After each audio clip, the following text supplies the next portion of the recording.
Numerical देखते हैं, very important numerical from the examination point of view. और इसमें ये एक्चुअल में न्यूमेरिकल अपने आप में इतना ज़्यादा इंपॉर्टेंट नहीं है, जो कैलकुलेशन मैं आपको बताऊंगा इसमें वो अपने आप में ज़्यादा इंपॉर्टेंट है। क्लियर? तो हम लोग देख लेते हैं, ज़रा सा देखिए आप। सी, तो सबसे पहले क्वेश्चन ही गिवन है, the density of a matter. Density जैसे चार्ज, कोई भी डेंसिटी हो सकता है, यहाँ चार्ज डेंसिटी है। क्लियर है यहाँ पर बात समझ में? सॉरी, यहाँ नॉर्मल डेंसिटी है मैटर का। तो density of a matter is given by rho x y z that is equal to c x square mod z. जानबूझ के क्वेश्चन दिया कि मॉड कैसे ओपन करना है वो आपको सिखा दूं, और यहाँ थीटा को कैसे लेके चलना है वो बस बताना है और कुछ नहीं। Which is distributed in free space, space है आपके सामने उसमें डिस्ट्रीब्यूटेड है इस तरह से। आगे चलते, calculate the small mass occupied by calculate the small mass occupied by this density. Is it clear or not? जब स्मॉल मास कैलकुलेट कर दोगे तो टोटल मास भी कैलकुलेट कर लेना, ये क्वेश्चन में बोला है। क्लियर? आगे चलते हैं। अब जरा सा ध्यान से देखिए, जरा सा सी, तरह d q rho d v होता है, उसी तरह डी एम जो है रो डी वी होता है। क्लियर? ऐसे समझ लीजिए, density is equal to mass by volume cross mass is equal to density into volume. तो small mass that is equal to density multiplied by small volume. यहीं से ये रिलेशन आ गया है। क्लियर है यहाँ पर बात? समझ में आया? नहीं समझ में आया? आगे चलते हैं। फिर देखिए जरा सा, ठीक है ना? तो डीएम रो डीवी, डीएम रो की वैल्यू क्वेश्चन में गिवन है, मैं डाल देता हूँ c x square mod z. Dv लिखना है आपको, क्वेश्चन में बोला है calculated the total mass occupied by it in, continue कर लीजिए, स्फेरिकल कोऑर्डिनेट। ये क्वेश्चन में गिवन है स्फेरिकल कोऑर्डिनेट। ठीक है, तो डीवी की डीएल आपको लिखना आता है इस तरह से, d l that is equal to d r r cap plus r d theta, this is nothing but theta cap, plus r sine theta, this is nothing but simply d phi, and here writing this is nothing but phi cap. Volume में तो तीनों ही लेना होता है, ले लिया। ये देखिए जरा सा, r r r square sine theta, sine theta sine theta भी लिख दिया, डी आर भी है, डी थीटा भी है, डी फाई भी है। तीनों चीजें लिख ली हैं। क्लियर है यहाँ पर बात समझ में? आगे चलते हैं ना। क्वेश्चन ये बोलता है कि स्फेरिकल में रखना है, तो एक्स वाई जेड के लिए कोई जगह नहीं है, इसको आपको स्फेरिकल में कन्वर्ट करना होगा। क्लियर है यहाँ पर बात समझ में आया? स्फेरिकल कोऑर्डिनेट में, सिलेंड्रिकल में x is equal to rho cos phi होता है, y is equal to rho sine phi होता है। फिर हम लोग आगे चल के रो की जगह स्फेरिकल में कन्वर्ट करने के लिए r sine theta cos phi बना लेते हैं। यहाँ पर भी रो की जगह पर r sine theta, this is nothing but sine phi. तो y तो है नहीं, x ही पुट करना है, तो एक्स स्क्वायर r, ये वैल्यू पुट कर दीजिए, r square sine square theta cos phi, r square, अच्छा मॉड जेड, अच्छा जेड जो होता है आर कॉस थीटा पुट कर दिया, मॉड जेड है मॉड आर कॉस थीटा। बाकी जो चीज बचा हुआ है एज इट इज लिख दिया। आर स्क्वायर, मॉड से आर बाहर निकलेगा तब भी आर ही रहेगा, रेडियस है।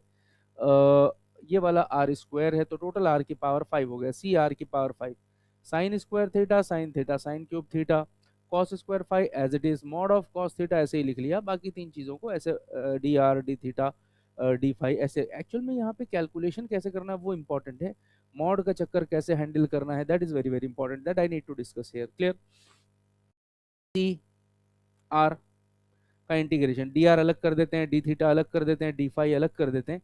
डी आर जीरो से लेके r, r to the power 5 d r zero. अब फाई का देख लेते हैं, फाई एक ही है, कॉस स्क्वायर फाई, फाई का इंटीग्रेशन जीरो से टू पाई होता है डी फाई। हाँ, थीटा का इंटीग्रेशन मैंने आपको बता दिया था, जीरो से पाई होता है स्फेरिकल में, sine cube theta cos theta d theta, जो लिखना था वो मैंने लिख दिया। अच्छा, इसका integration r to the power x power 5 का इंटीग्रेशन एक्स की पावर 6/6, आर की पावर 6/6, जीरो से आर, आर कैपिटल आ जाएगा। कॉस स्क्वायर फाई का इंटीग्रेशन आप कर लो कहीं पे, यहाँ कर लो, जीरो से लेके it is nothing but 2 pi cos square theta 1 plus cos 2 phi divided by 2 d phi, बाहर कर लीजिए, 1/2 बाहर आ गया, जीरो से 2 pi d phi plus 1/2 zero से 2 pi cos 2 phi d phi. अच्छा, इसमें क्या है, dx का इंटीग्रेशन x 1/2 तो चलो इसके लिए है, डी फाई का इंटीग्रेशन फाई होगा, अपर लिमिट डालोगे तो 2 पाई, लोअर लिमिट 0 हो जाएगा, दिस विल कैंसिल, पाई बचेगा। कॉस का इंटीग्रेशन साइन हो जाएगा। अब sine multiple of pi zero होता है, तो साइन 2 पाई भी डालोगे तो जीरो होगा, साइन जीरो डालोगे तो भी ये टर्म जीरो हो गया, तो फाइनल आंसर सिर्फ पाई बचा, वो मैंने लिख दिया। क्लियर। अब इसका इंटीग्रेशन बचा है, इसको मैं टैकल कर लेता हूँ। क्लियर। तो आप इसको भी टैकल करिए जरा सा। हाँ, ये वाले पार्ट को मैंने उठा के यहाँ लिख दिया है। ठीक है, 0 से पाई। देखिए, साइन क्यूब थीटा था, खोल के sign square theta into sine theta लिख दिया है, mod of cos theta d theta. ठीक है। अच्छा, साइन थीटा को मैं इसके अंदर घुसाता हूँ, मतलब डेरिवेटिव के अंदर। तो वाप अच्छा, साइन थीटा है तो डेरिवेटिव ऑफ कॉस थीटा ही तो साइन थीटा होगा, तो इसीलिए मैं ये साइन हटा के डी कॉस थीटा लिख दिया, मतलब डेरिवेटिव ऑफ कॉस थीटा, मतलब एक माइनस साइन भी रहेगा। तो कॉस का डेरिवेटिव माइनस साइन आता है, तो माइनस मुझे बैलेंस करना होगा। क्लियर है यहाँ पर बात, समझ में आगे चलते हैं, खत्म नहीं हुआ। अब जरा सा ध्यान से देखिए, आप अभी भी 0 से पाई ही रहने दीजिए। Sign square theta 1 - cos theta D cos theta. ठीक है, हर जगह कॉस थीटा दिखता है तो मैं एक्स कर लेता हूँ, कॉस थीटा को एक्स कर दिया, 1 - x² mod x D x. एक माइनस साइन अभी भी बचा है। लिमिट देखिए, बस सारा खेल हो गया है, बस लिमिट को कैसे टैकल करना है वो देखिए। अच्छा, cos theta is equal to x माना है। क्लियर है यहाँ पर बात, समझ में अब देखिए जरा सा, थीटा जीरो डालोगे तो कॉस जीरो 1 हो जाएगा, मतलब एक्स 1 हो जाएगा। अच्छा, और देखिए जरा सा, अच्छा थीटा अगर पाई डालोगे तो कॉस पाई -1 होगा, मतलब एक्स -1 हो जाए। पाई डालने से तो -1 आना चाहिए, मतलब एक मिनट, इसको अच्छे से इस वाले में कर देता हूँ। ठीक है, 0 से पाई था, ये -1 हो गया। समझ में नहीं आया, एक बार फिर से आप इसको चेक कर लीजिए। साफ साफ मैं लिख देता हूँ, चलो दोबारा मिटा के इसको ऐसे लिख दिया। जीरो लिमिट बाद में डाल देता हूँ, 1 - it is nothing but x² mod of x, here it is nothing but x। ये अगर आपको हैंडल करने आ गया तो it is very very simple. अब जरा सा आप देखिए जरा सा how to tackle this now. Cos cos theta को आप x मान रहे हैं, तो देखिए जरा सा, कॉस थीटा आपका x है, थीटा एक बार जीरो डालिए, यहाँ जीरो डालिए, तो कॉस जीरो 1 हो जाएगा, x की वैल्यू 1 आ गई, मतलब लोअर लिमिट तो 1 हो गया। थीटा की वैल्यू पाई डालिए तो कॉस पाई -1 हो गया, पाई डालने से मतलब x की वैल्यू -1 आ गई, मतलब अपर लिमिट क्या हो गया, -1। बात समझ में। एक माइनस साइन पहले से भी था, ये मैंने यहीं पे बता दिया था आपको। क्यों माइनस साइन पहले से था, क्योंकि आपने डी कॉस थीटा लिखा, कॉस थीटा का डेरिवेटिव माइनस साइन थीटा आएगा, और आपको सिर्फ क्या चाहिए, साइन थीटा चाहिए, तो इसीलिए एक माइनस साइन लगा दिया। अच्छा, इस माइनस साइन को रिप्लेस करने के लिए मैं यहाँ पर लिमिट चेंज कर देता हूँ, -1 से 1, 1 - x² mod of x, it is nothing but dx। इसके बाद तो खेल आसान हो गया। देखिए जरा सा, तो मैं इसमें ये कहना चाह रहा हूँ, ये देखिए जरा सा, मतलब आज के बाद साइन थीटा वगैरह दिखे तो उसको इस तरह से एक्स में कन्वर्ट कर लो, जैसा मैंने कन्वर्ट किया है। बस 0 से पाई लिमिट लेने की जगह क्या ले लेना, बताइए जरा सा, -1 से +1, तो आपका क्वेश्चन नॉर्मल हो गया। मतलब कोई बहुत ज्यादा अब कैलकुलेशन थीटा वगैरह सोचने, तो आज के बाद कभी भी अगर साइन थीटा वगैरह में हो और अगर उसको एक्स में इस तरह से कन्वर्ट किया जा सके तो कर लीजिए। लिमिट भी नहीं कैलकुलेट करना, डायरेक्टली -1 से +1 कर लेना। अच्छा, इसको खोलिए जरा सा, -1 से 1, 1 - x² mod of x, it is nothing but simply D x. ना समझ में आए तो आप जो है पूछ सकते हैं, कमेंट में टाइप कर सकते हैं, है ना, तो विल क्लियर ऑल दोज। तो देखिए जरा सा, अच्छा -1 से 0 रखोगे, मॉड का मतलब होता है नेगेटिव वैल्यू भी लेना, पॉजिटिव वैल्यू भी लेना। तो मॉड का मतलब अगर -1 से 0 को देखें तो x की वैल्यू नेगेटिव आएगी, -x लिख देता हूँ। बाकी 1 - x² तो मॉड के अंदर नहीं है, वैसे ही रखो, this is nothing but dx plus 0 से 1 अगर लेंगे, 0 से 1, तो 0 से 1 तो x रखोगे तो पॉजिटिव ही रहेगा। भाई 0 से 1 यहाँ कुछ भी रख लो, पॉजिटिव ही आएगा, तो मैं पॉजिटिव x लिख लेता हूँ। 1 - it is nothing but simply x², it is nothing but dx। I hope you got the idea. Clear है यहाँ पर बात, समझ में आया। कॉपी कर अब तो इसको इंटीग्रेशन नॉर्मल हो गया, अब उम्मीद है आप इसको खुद से भी कर पाएंगे। इसका ओवरऑल इंटीग्रेशन हाफ आ जाएगा। क्लियर है यहाँ पर, अंदर मल्टीप्लाई कर लेना, बाकी तो खुद से कर लेना, हाफ आ जाएगा। तो आंसर आया C r⁴ divided by 6 into pi multiplied by half. ये तो पहले ही से कैलकुलेटेड था, बाकी ये बचा हुआ था, ये मैंने लिख दिया। क्लियर है यहाँ पर, बात समझ में आया? तो कैलकुलेशन कैसे करना था वो इंपॉर्टेंट था, लिमिट कैसे यूज करना और हर बार यूज करना होगा ना। देखिए क्वेश्चन देखते हैं नेट एग्जामिनेशन का। Align charge distributed along is distributed along infinite line size along z axis। एक लाइन चार्ज है जिसकी साइज इनफाइनाइट है, माइनस इन्फिनिटी से प्लस इन्फिनिटी, z एक्सिस पर डिस्ट्रीब्यूटेड है, which is given by lambda of z, that is equal to lambda naught upon 1 plus z square coulomb per meter। Calculate total charge of this line। clear? तो आपको मालूम है small charge element line charge में lambda DL होता है, surface charge में sigma DS होता है, वॉल्यूम चार्ज में रो डीवी होता है। क्लियर है यहाँ पर साफ साफ बोला है लाइन चार्ज, तो d q is equal to lambda d l use करेंगे। और ये डीएल कौन से एक्सिस पर डिस्ट्रीब्यूटेड है, जेड पे, तो डीएल की जगह डीजेड लिख देंगे।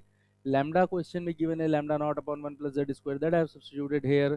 तो टोटल चार्ज, स्मॉल चार्ज तो ये है, टोटल चार्ज निकालने के लिए इंटीग्रेशन, कितना साइज, इनफाइनाइट माइनस इनफाइनाइट से प्लस इनफाइनाइट। हाँ, अगर क्वेश्चन में मेंशन कर दे टोटल पॉजिटिव साइड है तो आप जीरो से इन्फिनिटी ले लेना, टोटल नेगेटिव साइड है तो माइनस इन्फिनिटी से प्लस जीरो ले लेना।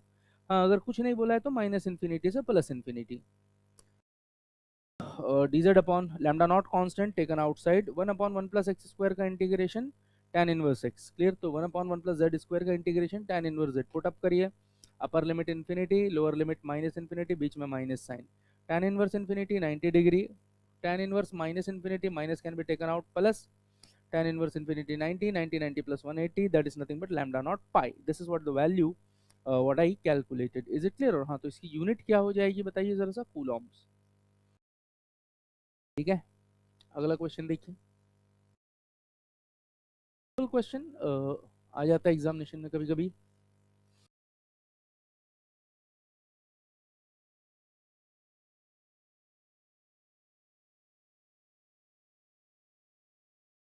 अगला क्वेश्चन देखिए जरा सा। Red on a circular disc, read on a circular disc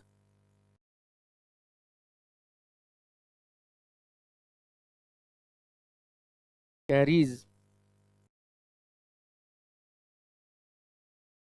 a charge of sigma r comma phi, that is equal to sigma naught r square sine square five. तो disc पे जो charge है वो इस तरह का सरफेस चार्ज है, coulomb per metre square. Determine the total charge on the disc.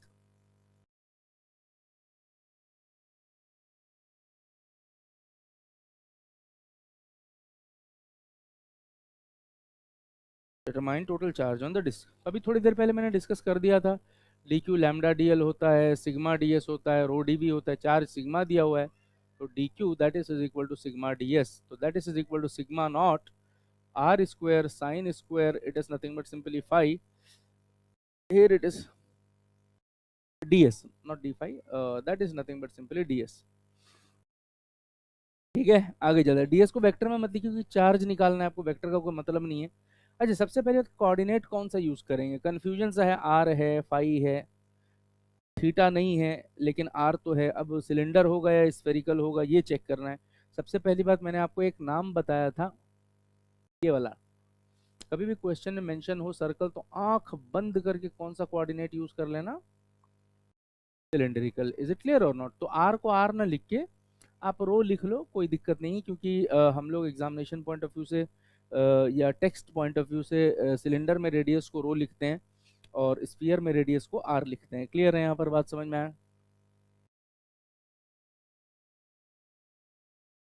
Circle x Y, ये रो हो गया, ये फाई हो गया, ये रेडियस रो। तो आप अगर dl लिखें तो that is equal to d rho, it is nothing but rho cap, plus rho it is nothing but d phi, this is phi cap, plus d z it is nothing but simply z cap. तो ये है आपका, it is given like that. ठीक है, तो आपने जो है इस सर्कल को देखना है कौन से डायरेक्शन से, जेड डायरेक्शन से, तो जेड हटा के बाकी जो है लिख लीजिए। तो d rho rho it is nothing but simply d phi, this is what the area component I am writing, sigma naught rho square, this is sin square, it is nothing but phi, rho d rho d phi, cylinder देखिए हम लोग ऐसे ही पढ़ते थे ना, तो this is the representation here, clear.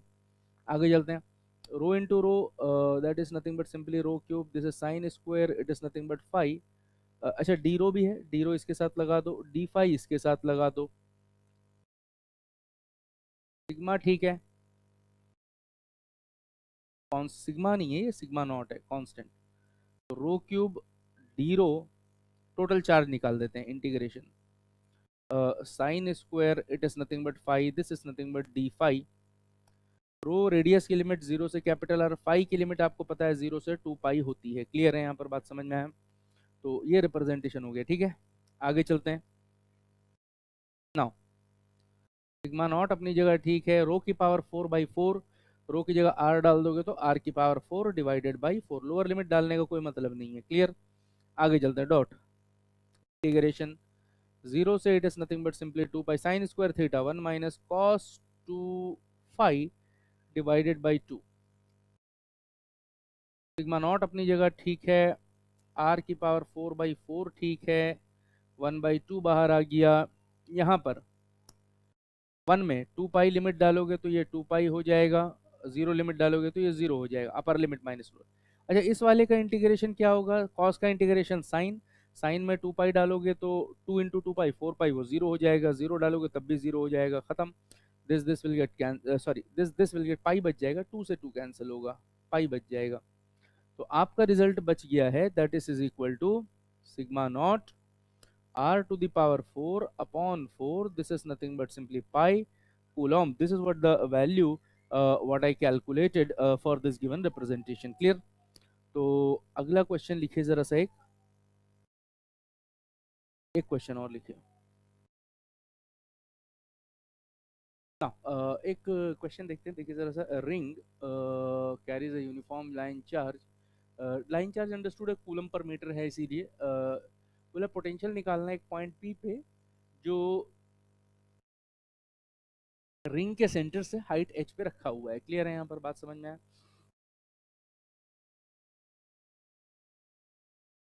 ये रिंग है आपका, सेंटर है,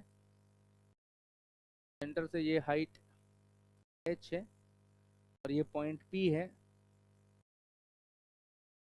रेडियस जो है रिंग की this is nothing but r है।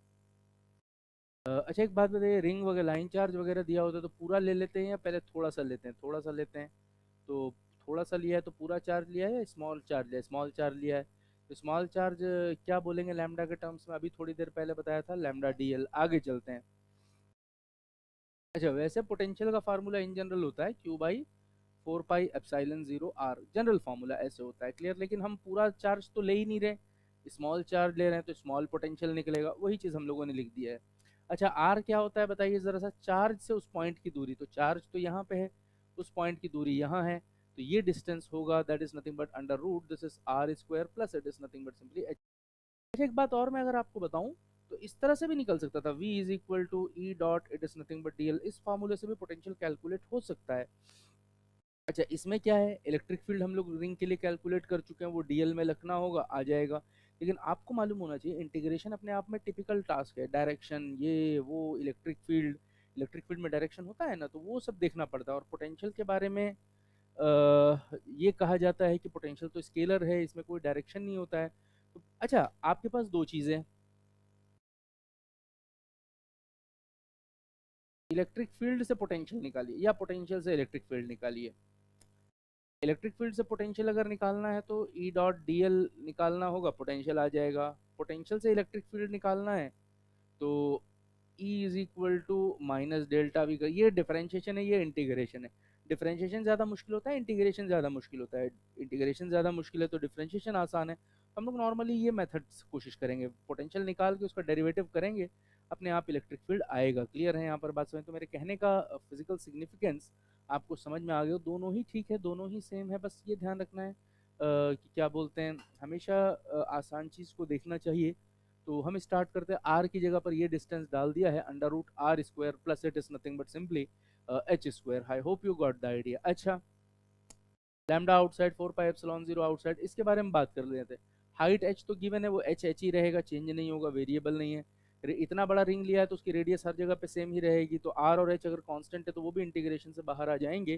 तो इंटीग्रेशन में बस आपने डीएल लिखना है। डीएल अगर आप इंटीग्रेशन करेंगे तो किसी का भी, या रिंग का लेंथ का मतलब उसका पेरीमीटर होता है 2 पाई आर हो गया, वो लिख लीजिए, या तो कैलकुलेट भी कर सकते हैं। ये देखिए डीएल, अच्छा सर्कल बोला है तो सर्कल, रिंग का मतलब ही सर्कुलर होता है, तो सर्कल का मतलब सिलेंडर से करना होगा, तो मैं लिख लेता हूँ d l d rho cap plus rho d phi, this is phi cap, plus d z, this is nothing but simply z cap. ये लिखा हुआ है। मैं आपको सर्कल बना के दिखाता हूँ। देखिए सर्कल का अंदाजा लग जाए तो आंख बंद करके सिलेंडर से चल लेना। क्लियर है? यहाँ पर ये रो है, ये एक्स है, ये वाई है, डेफिनेटली ये जेड होगा, ये एंगल फाई है।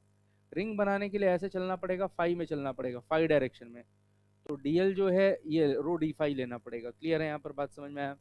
तो इंटीग्रेशन ऑफ डीएल का मतलब रो डी फाई, रो बाहर आ गया, डी फाई का integration 2 pi, that is 2 pi rho. What is rho? Rho is the radius, तो 2 पाई रो लिखो चाहे 2 पाई आर लिखो, बात तो एक ही है। आंसर आ गया पोटेंशियल। अच्छा, लैम्डा डीएल का मतलब स्मॉल क्यू होता है, डी क्यू। अच्छा, लैम्डा इंटू टोटल लेंथ, तो मैं बोल दूं total charge, lambda into total length 2 pi r या 2 पाई रो, तो इसको मैं बोल देता हूँ ये total charge divided by 4 pi, this is nothing but simply epsilon 0 r square, plus it is nothing but simply h square whole half. I hope you got the idea. Clear है? यहाँ पर बात समझ में आया? तो यहाँ पर दो मेथड है आपके पास, ये ध्यान से रखना है, ठीक है ना? कोई एक्सिस भी मान लो आप, कोई दिक्कत नहीं, बात तो एक ही है, कोई एक्सिस जेड एक्सिस ही मान लो जनरल। क्लियर? तो कहने का मतलब ये है कि आप पोटेंशियल से भी इलेक्ट्रिक फील्ड निकाल सकते हैं, इलेक्ट्रिक फील्ड से भी पोटेंशियल निकाल सकते हैं। बस ये देखना ये होगा कि जो है क्या बोलते हैं, सिंपल कौन सा, वो डेरिवेटिव वाला ज़्यादा से, पोटेंशियल पहले निकाल लीजिए, डेल वी कर लीजिए, आसानी से आ जाएगा।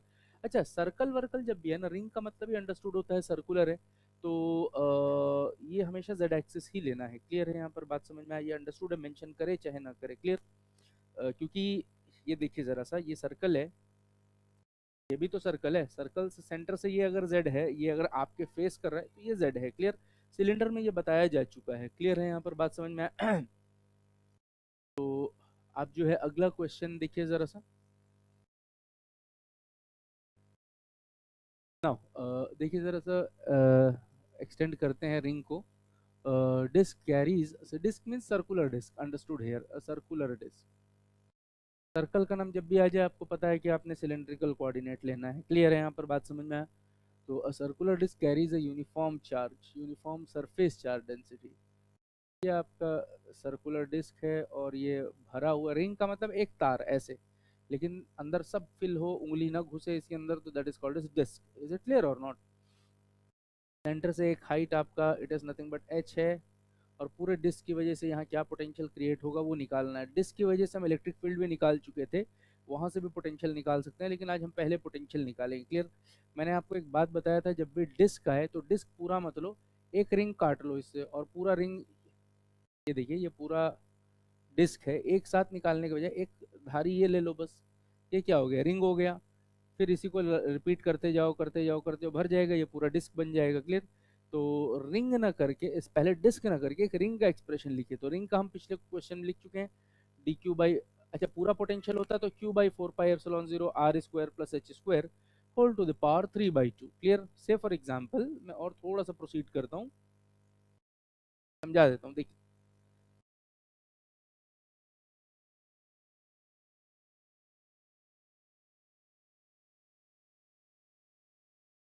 ऐसे समझिए,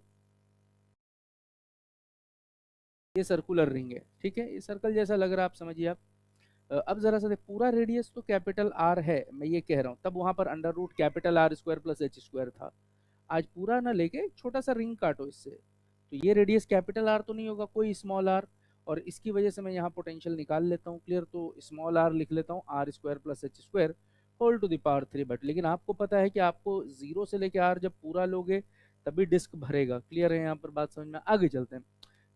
पिछले क्वेश्चन में लाइन चार्ज था, सरफेस चार्ज है, तो सिग्मा डीएस लिख देते हैं 4 pi epsilon 0 d s upon 4 pi epsilon 0 r square plus H square whole half. आगे चलते हैं। अब जरा सा देखिए, जरा सा इसमें चक्कर क्या है, वाई एक्सिस, ये रो, ये एंगल फाई। ये एरिया देखना है, कौन से डायरेक्शन से देखना होगा, z डायरेक्शन से। dl vector that is equal to d rho, this is rho cap plus rho d phi, this is nothing but phi cap plus it is nothing but dz, and here I am writing it is nothing but simply z cap। ये area z direction से देखना है तो z छोड़ के बाकी लिख दो, रो d फाई लिख दो, d लो लिख दो, d रो d फाई लिख दिया उठा के। आगे चलते हैं, sigma by 4 pi epsilon, total potential अगर निकालना हो तो इंटीग्रेट करना होगा, sigma by 4 pi epsilon 0 constant बाहर आ गया, बाकी सारी चीजें अंदर हैं। क्लियर है यहाँ पर, बात समझ में आया? आगे इसको लेके प्रोसीड करते हैं, जो कैंसिल करना था वो मैंने कर दिया। डी फाई का इंटीग्रेशन 2 पाई हो गया, तो वो 2 पाई भी मैंने इंटीग्रेशन से बाहर निकाल दिया, पाई पाई कैंसिल, 1/2 बचा, सिग्मा बाई एप्सिलॉन 0, ये चीज बच गई। अच्छा, आपने भले ही स्मॉल आर तक लिया था, लेकिन डिस्क बनाने के लिए 0 से कैपिटल आर लेना होगा। अच्छा, रो डी रो बचा है, डी फाई का इंटीग्रेशन तो हो गया है 2 पाई, रो डी रो को मैं आर डी आर भी लिख सकता हूँ, क्योंकि रो क्या है, रेडियस है, रेडियस को रो बोल देते हैं, आर बोल देते हैं, वही लिख लो बस, और क्या। 0 से कैपिटल आर, अच्छा 1/2 ठीक है, सिग्मा बाई एप्सिलॉन 0 ठीक है, इंटीग्रेशन आर डी आर, नीचे r square plus H square whole half. अच्छा, r square plus H square को मैं टी स्क्वायर बोलता हूँ, तो 2r dr is equal to 2t dt, 2 cancel हो जाएगा, आर डी आर की जगह आप टी डी टी लिख सकते हैं, तो आर डी आर की जगह मैं टी डी टी लिख देता हूँ। Are square plus H square अगर टी स्क्वायर है, तो टी स्क्वायर का हाफ हाफ कैंसिल होगा, तो सिर्फ टी बचेगा, टी और टी भी कैंसिल हो जाएंगे। Sigma by 2 epsilon 0, limit check कर लेते हैं। अच्छा, आर जीरो करोगे तो T square is equal to H square बचेगा, तो टी इज इक्वल टू, वैसे तो एच होता है, लेकिन हाइट हम ऊपर भी देख सकते हैं और नीचे भी हाइट देख सकते हैं। क्लियर, इसीलिए मैं एच को मॉड एच लिख देता हूँ, ठीक है। आगे चलते हैं। अच्छा, आर की वैल्यू कैपिटल आर डालोगे तो यहाँ R square plus H square बचेगा, तो T under root are square plus H square बचेगा, बाकी आप इंटीग्रेशन कर लीजिए। तो डी टी का इंटीग्रेशन टी होगा, अपर लिमिट डाल देना, लोअर लिमिट डाल देना, this what the result, that what I need to discuss over here. तो एक तरीका हमारे पास है कि पहले हम पोटेंशियल कैलकुलेट करें, फिर इसका हम इलेक्ट्रिक फील्ड कैलकुलेट करें, जो इलेक्ट्रिक फील्ड पहले कैलकुलेट किया तो उससे हम मैच करेंगे कि ये सेम मैच होता भी है या नहीं होता है। क्लियर, तो कॉपी कर लीजिए, फिर आगे चलते हैं, ठीक है।